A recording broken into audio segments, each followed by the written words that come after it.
7h16 et à 7h6, vous recevez Bernard Poirette, le secrétaire national du Parti communiste français, Pierre Laurent. Pierre Laurent, bonjour. Bonjour. Merci d'accorder à Europe 1 votre dernière interview en tant que secrétaire national, puisque vous allez passer la main dans quelques heures, on va en parler. Je voudrais quand même avoir votre commentaire sur ce qui s'est passé hier, notamment aux Champs-Élysées à Paris, avec ces terribles violences, des bagarres avec les forces de l'ordre. C'est la faute à qui? C'est la faute aux 300 casseurs sans doute d'extrême droite, ou c'est la faute à une réaction face à une politique que personne ne comprend et qui est rejetée?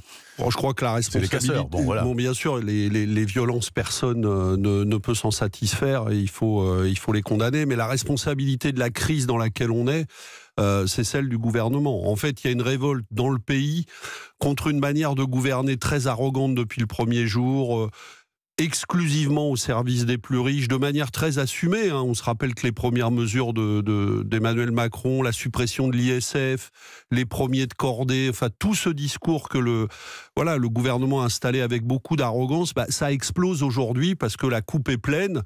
Ça a explosé sur l'affaire des carburants, mais on se rappelle que les retraités sont descendus massivement dans la rue au début de l'année dernière. Oui. En fait, ça monte depuis des mois. Le gouvernement a voulu continuer sans écouter personne. Eh bien, le pays est en train de lui dire stop. Et ça va continuer. Comment peut-il en sortir là ? Monsieur Macron va parler mardi. Vous aimeriez l'entendre dire quoi? Qu'il ne dira peut-être pas d'ailleurs. Je pense que symboliquement, ce serait très fort qu'il annonce le rétablissement de l'ISF. Qu'il annonce des mesures sur les salaires, sur le SMIC au 1er janvier. Il peut annoncer un relèvement du SMIC au 1er janvier et l'ouverture de discussions sur la question du pouvoir d'achat de manière plus générale. Et puis, évidemment, il y a la question des transports. J'entends le gouvernement nous parler beaucoup d'écologie, oui. Mais je rappelle quand même que quand on a discuté la loi de transition écologique, il n'a pas voulu que la question des transports fasse partie du débat.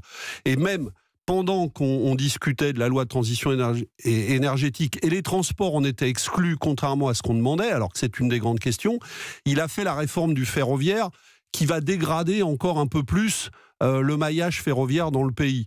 Donc il a créé toutes les conditions de cette explosion depuis des mois. Donc ce qu'il pourrait annoncer mardi, on parle d'un conseil national sur le climat.